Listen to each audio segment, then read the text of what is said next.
Hello everyone. इस video में हम पढ़ेंगे क्लास 8th सिविक्स का चैप्टर 1 द इंडियन कॉन्स्टिट्यूशन।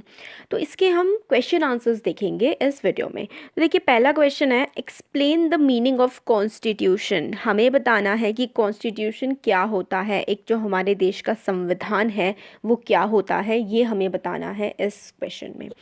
तो इसका आंसर है कि the constitution is a collection of those rules and regulations according to which the administration of the states can be done. तो कॉन्स्टिट्यूशन, संविधान, ऐसे कानूनों का, ऐसे रूल्स का कलेक्शन है, उनको इकट्ठा करके रखा हुआ है, रूल्स और रेगुलेशंस को। मतलब जो कानून हमारे देश में चलाए जाते हैं, इस एक किताब होती है कॉन्स्टिट्यूशन। हमारे देश का कॉन्स्टिट्यूशन, संविधान एक ऐसी किताब है जिसमें रूल्स लिखे हुए हैं, रेगुलेशंस लिखे हुए हैं, जिसके अकॉर्डिंग हमारे स्टेट में, हमारे देश में, हमारे देश के जो राज्य हैं उनमें, राज्य मतलब जैसे कि उत्तराखंड हो गया, केरला, तिरुवनंतपुरम और तमिलनाडु, ये सारे के सारे देश के राज्य, इनमें एडमिनिस्ट्रेशन, इनका कामकाज कैसे चलेगा, जितना भी देश में कामकाज होता है वो हमारे देश के कॉन्स्टिट्यूशन के अकॉर्डिंग ही होता है। तो वो कामकाज कैसे चलेगा, रूल्स क्या होंगे, वो सारे हमारे कॉन्स्टिट्यूशन में ही लिखे होते हैं।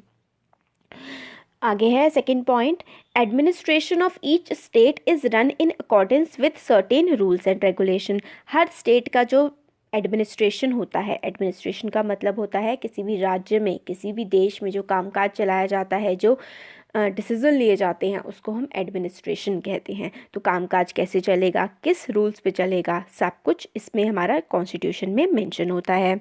It is the fundamental law which reflect the will of the people. It determines the power and responsibility of two states. तो इसमें क्या है, इसमें फंडामेंटल लॉ, हमारे देश के जो कानून है वो ये रिफ्लेक्ट करते हैं कि हमारे देश के लोगों की क्या विल है, हमारे देश के लोग क्या चाहते हैं, किस तरीके से गवर्न होना चाहते हैं, कैसे लॉज बनाए हैं और कैसे बनाना चाहते हैं, वो भी हमारे देश का संविधान जो है वो रिफ्लेक्ट करता है। और जो स्टेट्स हैं, हमारे देश के राज्य हैं, उनके पास क्या पावर होंगी, क्या ताकतें होंगी कि वो राज्य को चला सके, उनकी क्या रिस्पॉन्सिबिलिटीज़ होंगी, उनके क्या काम होंगे, वो सब भी हमारे संविधान में मेंशन होता है। It also specify the right and duties of citizen. और सिर्फ सरकार के ही राइट, सरकार ही क्या कर सकती है या सरकार को क्या काम करना चाहिए, वही नहीं, एक सिटीज़न के तौर पर, जैसे आप एक नागरिक हैं देश के, आप सिटीज़न हैं, तो एक सिटीज़न के क्या राइट, क्या हक और क्या ड्यूटी, मतलब आपको क्या करना चाहिए, क्या नहीं करना चाहिए। जैसे कि आपको स्ट्रीट लाइट्स नहीं फोड़नी चाहिए, आपको सड़क पे कूड़ा नहीं फेंकना चाहिए, आपको रूल्स का पालन करना चाहिए, जो भी सरकार बनाती है, वो सब भी संविधान में, कॉन्स्टिट्यूशन में मेंशन्ड होता है।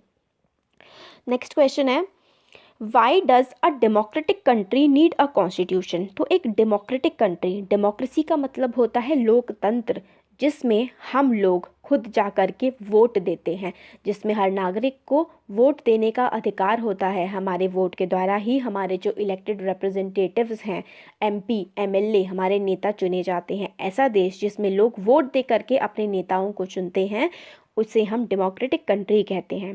तो डेमोक्रेटिक कंट्री को एक संविधान, एक कॉन्स्टिट्यूशन की ज़रूरत क्यों होती है, इस क्वेश्चन में हमें ये बताना है। तो देखिए, इसका आंसर होगा the democratic country needs a constitution because, क्यों ज़रूरत है, क्योंकि देखिए, in a democratic country people choose their leaders to exercise power and shoulder the responsibility on their behalf. तो एक डेमोक्रेटिक कंट्री जो होती है, उसमें लोग अपने लीडर को चुनते हैं, वो लीडर चुने हुए पावर जो भी होती है, सरकार में कामकाज कैसे चलेंगे, कौन सी मिसाइल कौन से देश से लेके आनी है, कौन सा कुछ भी, पूरी दुनिया के साथ हमारे देश के रिश्ते कैसे रहेंगे, ट्रेड, व्यापार कैसे चलेगा, सारी की सारी चीज़ें, इनके जो है पावर एक्सरसाइज करना बोलते हैं इसे, पावर को चलाना, देश में जो भी चीज़ें चल रही हैं उनको किस तरीके से चलाया जाएगा, उसकी पावर हम लोग देते हैं। एक डेमोक्रेटिक कंट्री में हम अपने नेताओं को, रिस्पॉन्सिबल लीडर्स को, ये बात जो है, ये रिस्पॉन्सिबिलिटी हम देते हैं।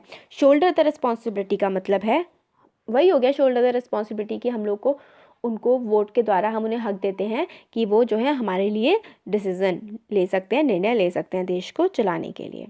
अब इसका सेकंड पॉइंट है, we need a constitution to prevent the misuse of power. Misuse of power नहीं होना चाहिए भाई, एक बार कोई नेता बन के बैठ गया कि वो कुछ भी अपनी मनमानी करता रहे, तो नहीं। कॉन्स्टिट्यूशन में लिखा हुआ है कि 5 साल के लिए ही सरकार चलेगी और क्या क्या उनके रोल होंगे, क्या क्या वो काम कर सकते हैं, क्या उन्हें हक नहीं है करने के नेताओं को, वो सब कुछ कॉन्स्टिट्यूशन में मेंशन है, इसीलिए भी कॉन्स्टिट्यूशन ज़रूरी है। Constitution safeguards our right. हमारे जो राइट्स हैं, हमारे पास 6 फंडामेंटल राइट्स हैं, right to equality, right to freedom, right to religion, ये सारे के सारे, right to constitutional remedies, cultural and educational rights, ये 6 राइट्स जो हैं हमारे पास मौजूद हैं। और ये कॉन्स्टिट्यूशन जो है, हमारे जो राइट्स हमें दिए गए हैं उनको बचाता है, किसी और कोई हमें, सरकार हमसे ना छीन ले, उससे कॉन्स्टिट्यूशन जो है हमें सेफगार्ड करता है हमारे राइट्स को, हमारे मौलिक अधिकारों को। हिंदी में मौलिक अधिकार कहते हैं फंडामेंटल राइट्स को।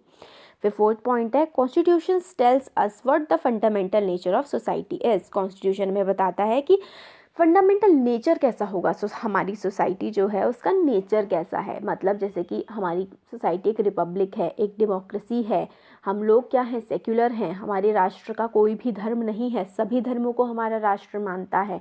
ये होता है कि सोसाइटी का नेचर कैसा है, हमारी सोसाइटी कैसी है, समाज कैसा है, वो भी हमारा संविधान बताता है। तो ये देखिए लॉन्ग वाले आंसर हो गए थे, अब हम लोग इसके शॉर्ट शॉर्ट वाले जो आंसर हैं अब छोटे छोटे हैं, ये देखते हैं। When did the Indian National Congress make the demand for a Constitution Assembly? INC है Indian national Congress. Indian national Congress ने कि एक संविधान सभा होनी चाहिए हमारे देश में, जो कॉन्स्टिट्यूशन बनाया जाएगा लोगों के द्वारा बनाया गया है, सब लोग इकट्ठे होंगे तभी वो बनाया जा सकता है। तो कॉन्स्टिट्यूशन असेंबली की डिमांड कांग्रेस ने कब करनी शुरू करी थी? तो इसका आंसर है, INC made the demand for a constitution assembly in 1934। तो 2 की जगह पे इन आएगा, 1934 में डिमांड करनी स्टार्ट कर दी थी। नेक्स्ट क्वेश्चन है, why do people of Nepal want the constitution? जो नेपाल के लोग हैं उनको कॉन्स्टिट्यूशन क्यों चाहिए? People of Nepal want constitution as it would guarantee them democracy in future. क्योंकि देखिए हमारी डेमोक्रेसी हमारे देश में है, नेपाल में अब है, कभी वहाँ पे चेंज होता रहता है, काफ़ी प्रॉब्लम्स आती रहती हैं नेपाल में, तो उनके देश के लोगों को एक संविधान चाहिए, कॉन्स्टिट्यूशन चाहिए, ताकि उनकी डेमोक्रेसी जो है वो बनी रहे उनके देश में। नेक्स्ट है, what do you understand by the term constitution? आप कॉन्स्टिट्यूशन टर्म से क्या समझते हो? Provide one example of constitution rules from your everyday life. Constitution से आप क्या समझते हो, फर्स्ट क्वेश्चन में भी हम इसे पढ़ चुके हैं। अब हमें एक एग्जाम्पल बताना है कॉन्स्टिट्यूशन के जो रूल्स हैं जो आप अपनी डेली लाइफ में एक्सपीरियंस करते हैं उनसे। तो देखिए, the term constitution means related to constitution, तो कॉन्स्टिट्यूटिव है ये। अच्छा, देखिए कॉन्स्टिट्यूटिव का मतलब होता है कोई चीज़ जो बनी हुई होती है, यहाँ पे ऊपर क्वेश्चन में कॉन्स्टिट्यूटिव आएगा। तो term constitutive means related to constitution. Constitutive मतलब जो कॉन्स्टिट्यूशन संविधान से रिलेटेड हो। अब देखिए, हम अपने डेली लाइफ में freedom of speech and expression are example of constitutional rules. हमारे पास क्या है, राइट टू फ्रीडम है, राइट टू फ्रीडम का एक पार्ट है freedom of speech and expression. क्या मतलब है freedom of speech and expression का? मैं जो बोल रही हूँ क्या है, ये स्पीच है। आप अपने फ्रेंड से बात करते हैं, आपका जो मन करे बात कर सकते हैं, आपको अपना प्राइम मिनिस्टर पसंद नहीं है, आप उसके खिलाफ भी बोल सकते हैं, तो आपको कोई कुछ मना नहीं करेगा।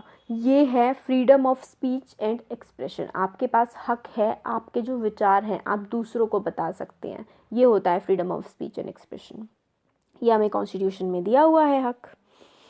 नेक्स्ट क्वेश्चन है, what would happen if there were no restrictions on the power of elected representatives? अगर जो हमारे elected representatives हैं, जिन लोगों को हमने चुना है, अगर उन पे कोई भी restriction ना हो तो क्या होगा? तो बड़ी दिक्कत हो जाएगी, वो लोग तो अपनी मर्जी से कुछ भी करते रहेंगे, तो इसलिए restrictions होना ज़रूरी है। तो देखिए इसका आंसर है, if there would be no restriction on the power of elected representatives then there is always possibility that the leaders might misuse their authority. तो हमेशा पॉसिबिलिटी बनी रहेगी जो नेता है ना, ये अपनी जो पावर है इसको मिसयूज़ कर लें, मतलब गलत इस्तेमाल कर लें अपनी अथॉरिटी का, अपनी ताकत का। The constitution lays down rules that guard against the misuse of authority by our political leader. तो जो कॉन्स्टिट्यूशन है वो रूल्स बनाता है, वो रूल्स एंड रेगुलेशन बनाता है ताकि जो ये पावर है इसका कोई भी मिसयूज़ जो है वो ना कर पाए, पॉलिटिकल लीडर्स पावर का मिसयूज़ ना कर पाएँ। कॉन्स्टिट्यूशन इसके लिए रूल्स बना करके गया हुआ है। अब इम्पॉर्टेंट टर्म्स हैं वो देख लेते हैं। तो देखिए फेडरलिज्म क्या होता है, बहुत इंपॉर्टेंट है कीवर्ड्स, आपको मतलब आने ही चाहिए इस चैप्टर के। हर चैप्टर के जो कीवर्ड्स हैं वो बहुत ही ज़्यादा इंपॉर्टेंट है सिविक्स में स्पेशली। फेडरलिज्म का क्या मतलब होता है, देखिए, this refers to the existence of more than one level of government in the country. In India we have governments at the state level and the central level, और local level पे भी है जिसे हम पंचायती राज और म्यूनिसिपैलिटीज़ कहते हैं। तो देखिए, फेडरलिज्म का मतलब होता है गवर्नमेंट के डिफरेंट लेवल होंगे, सिर्फ एक ही लेवल की गवर्नमेंट नहीं होगी, सिर्फ देश में सिर्फ प्राइम मिनिस्टर नहीं होंगे। हमारी जो स्टेट्स होती हैं, जिस भी स्टेट को आप बिलोंग करते हैं उसमें आपकी स्टेट में चीफ मिनिस्टर्स भी होंगे। तो प्राइम मिनिस्टर तो होंगे ही हमारे देश में, और साथ ही साथ हमारे देश में चीफ मिनिस्टर भी होंगे। तो यही क्या है, स्टेट हमारी जो सेंट्रल लेवल पे है, हमारी पार्लियामेंट होती है, उसमें क्या होते हैं, हमारे प्राइम मिनिस्टर होते हैं। स्टेट लेवल पे हमारी स्टेट असेंबलीज़ होती हैं, स्टेट लेजिस्लेटिव असेंबलीज़ जो हैं वो होती हैं, उसके हेड होते हैं हमारे क्या, हमारे जो हैं उसमें मेन जो इंपॉर्टेंट होते हैं सबसे, वो हमारे चीफ मिनिस्टर होते हैं हमारी स्टेट के। तो हमारे पास 2 लेवल ऑफ गवर्नमेंट है, और तीसरी भी है हमारे देश में, वो है पंचायत और म्यूनिसिपैलिटीज़। तो अलग अलग लेवल होते हैं जब गवर्नमेंट के, तो उसे ही हम क्या कहते हैं, फेडरलिज्म कहते हैं। नेक्स्ट पॉइंट है पार्लियामेंट्री फोरम ऑफ गवर्नमेंट। ये क्या होता है, तो देखिए, this means that the people of India have a direct role in electing their representatives. कैसे डायरेक्ट रोल है, हम वोट दे के आते हैं, तभी तो नेता चुने जाते हैं हमारे देश में, कोई एमपी बनता है, एमएलए बनता है ना। तो यही है इसका मतलब कि पीपल जो है इंडिया के, उनके पास हक है अपने जो रिप्रेजेंटेटिव्स हैं उनको इलेक्ट करने का। And every citizen of the country irrespective of his her social background can also contest in election. और अगर आप चाहें, आपकी उम्र 18 साल से ऊपर है, तो आप क्या है, पंचायत और म्यूनिसिपैलिटी के जो है इलेक्शंस में भाग ले सकते हैं। अगर आपकी उम्र 25 साल से ज़्यादा है, 21 साल से ज़्यादा है अगर, तो आप पंचायत म्यूनिसिपैलिटीज़ में ले सकते हैं। और 25 साल से ज़्यादा, 18 से पहले के बाद तो आप लोग वोट का अधिकार हो जाता है। और 25 ईयर्स से ज़्यादा है तो आप एमपी के इलेक्शन लड़ सकते हैं, लोकसभा के। और अगर 30 ईयर से ज़्यादा है तो आप जो है राज्यसभा के इलेक्शंस भी लड़ सकते हैं। और 35 ईयर से तो वाइस प्रेसिडेंट और प्रेसिडेंट के इलेक्शंस भी आप लड़ सकते हैं।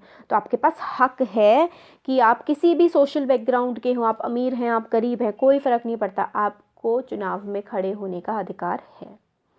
ये हो गया। अब है सेपरेशन ऑफ पावर्स, ताकत का बंटवारा।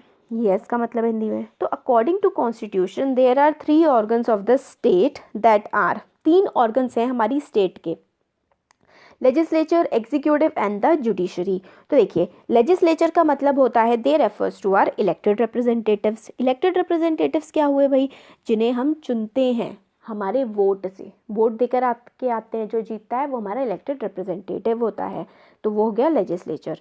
Executive, they are responsible for implementing laws and running the government. तो देखिए, लेजिस्लेचर में से ही एग्जीक्यूटिव निकल करके आते हैं। पहले हम लोगों ने जिन नेताओं को चुना, जो जिस पार्टी की सरकार बनती है उस पार्टी के कुछ जो नेता हैं, कुछ मंत्री बन जाते हैं नेता, कुछ जो एमपी एमएलए होते हैं वो मिनिस्टर्स बन जाते हैं, वो मिनिस्टर्स ही हमारे एग्जीक्यूटिव कहलाते हैं। तो they are responsible for implementing laws and running the government. तो वो सरकार बनाते हैं, और लॉज जो भी लेजिस्लेचर क्या करता है, लॉज बनाता है, उनको इम्प्लीमेंट करने का, लागू करने का काम करते हैं हमारे एग्जीक्यूटिव। तो हमारे प्राइम मिनिस्टर, हमारे डिफेंस मिनिस्टर, फाइनेंस मिनिस्टर, ये जो मिनिस्टर होते हैं ना, ये सारे के सारे एग्जीक्यूटिव्स होते हैं। जुडिशरी, जो जजेस होते हैं वो हमारे देश की क्या होती है, जुडिशरी होती है। तो judiciary it refers to the system of courts in our country. जो कोर्ट होते हैं हमारे देश के वो हैं हमारी जुडिशरी। अब नेक्स्ट कीवर्ड है, देखिए, फंडामेंटल राइट। तो फंडामेंटल राइट क्या होते हैं, it protect citizen against the arbitrary and absolute exercise of power by the state. तो फंडामेंटल राइट जो है, हमें 6 फंडामेंटल राइट्स हैं हमारे, मैंने वीडियो में बता दिए हैं, फिर भी आप मुझे कमेंट सेक्शन में कमेंट करके बताइएगा आप लोगों ने पढ़े हैं बुक में कि फंडामेंटल राइट्स क्या क्या हैं हमारे पास। तो हमारे पास 6 फंडामेंटल राइट्स हैं। ये फंडामेंटल राइट्स हम सिटीजन हैं इस देश के, हमें प्रोटेक्ट करते हैं आर्बिट्रेरी। आर्बिट्रेरी का मतलब होता है कुछ भी आपकी मर्जी से जो मन किया आपने वो कर लिया, वो होता है arbitrary. Arbitrary and absolute exercise of power by state.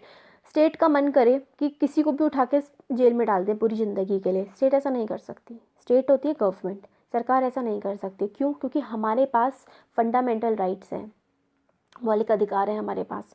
तो यही है फंडामेंटल राइट्स। 6 फंडामेंटल राइट्स हैं हमारे पास, right to equality, right to freedom, right against exploitation, right to constitutional remedies, और एक बचा है, एक वो आप बताइएगा मुझे पूरा कि कौन सा है वो। तो ये सारे फंडामेंटल राइट्स हैं हमारे पास, जिससे हमारे पास हक है देश में शांति से रहने का, और गवर्नमेंट अपनी मर्जी से बिना कुछ सोचे समझे ना करे हमारे खिलाफ, वो हक हमें संविधान देता है, संविधान में फंडामेंटल राइट्स देते हैं। सेक्युलरिज्म क्या होता है? A secular state is one in which the state does not officially promote any one religion as the state religion। तो secular state का मतलब होता है राज्य का, देश का अपना कोई धर्म नहीं होगा, हर धर्म सरकार की नज़र में बराबर होगा। ऐसी जो स्टेट होती है, ऐसी गवर्नमेंट, ऐसा देश जो होता है वो होता है सेक्युलर स्टेट। हम लोग किसी भी धर्म को, ना हिंदू, ना इस्लाम, ना ही क्रिश्चियनिटी, ना बुद्धिज़्म, किसी धर्म को हम एक ही धर्म को सिर्फ प्रेफरेंस नहीं देंगे, सारे धर्म सरकार के सामने बिल्कुल बराबर हैं, यही होता है सेक्युलरिज्म। तो चैप्टर 1 के क्वेश्चन आंसर्स कंप्लीट हो गए हैं, और क्वेश्चन आंसर्स के साथ ही हमारा ऑलमोस्ट पूरा चैप्टर भी हमारा कवर हो गया है। तो कैसा लगा वीडियो आप कमेंट सेक्शन में कमेंट करके बता सकते हैं। अच्छा लगा तो वीडियो को लाइक करिए, चैनल को सब्सक्राइब करिए, अपने फ्रेंड्स के साथ भी शेयर करिएगा। Thank you.